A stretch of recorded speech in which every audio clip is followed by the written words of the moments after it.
Guys, Saraswati পুজো তো চলেই এলো, তাহলে সরস্বতী পুজোর জন্য আলতা বানিয়ে নি সহজ পদ্ধতিতে। বাগানে বসে আলতা বানানোর একটা আলাদাই একটা বলবো।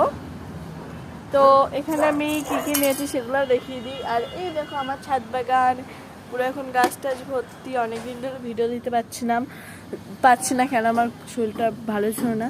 তো এখন থেকে তো দেবোই, তোমরা তো দেখতেই পারবে। তো চলো দেখে নিয়ে কীভাবে আমি আলতা বানানোর জন্য তেমন কিছু লাগবে না, লাগবে একটা বিট।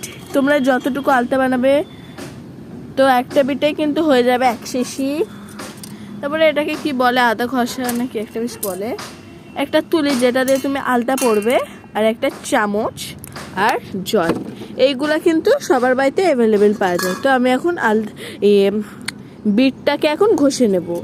তো চলো বিটটাকে আমি ঘষে নিই। দেখো এখন আমি বিটটাকে ঘষে নেব। বিটে কিন্তু খোসা তোমরা ফেলতেও পারো আবার নাও পারো। আমি কিন্তু ফেললাম না, আমি এরকমভাবেই ঘষবো। একটু নিয়েছিলাম গাইস।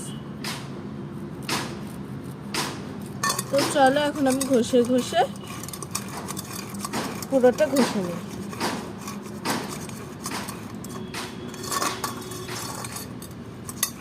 এই দেখো এখন খুব ভালো হচ্ছে। দেখো একটু এরকম ভাবে করতে হবে।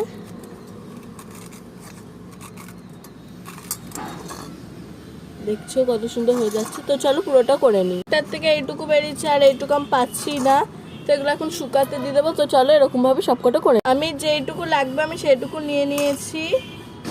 এবার চলো কিভাবে বানাই দেখাই তোমাদের। এবার এগুলাকে নিয়ে নিচ্ছি। দেখো আমি ঠিক এইটুকু পরিমাণ পেয়েছি। এবার একটা পেপারে এটাকে ঠিক আমি রোদে আধ ঘন্টার জন্য ছেড়ে দেব। তো চলো আধ ঘন্টা পর। তো আধ ঘন্টা হয়ে গেছে, আধ ঘন্টা মানে 35 মিনিট হয়ে গেছে। আর আমি এখানটা শুকাতে দিয়েছিলাম, বেশ ভালো শুকিয়ে গেছে। এবার আমি তুলে নেব চামচ দিয়ে।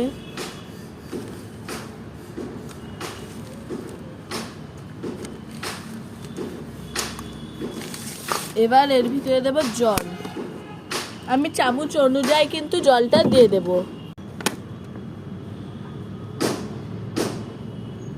এক চামচ, দু চামচ, ব্যাস হয়ে গেছে। এটাকে এবার মিক্স করে নেব।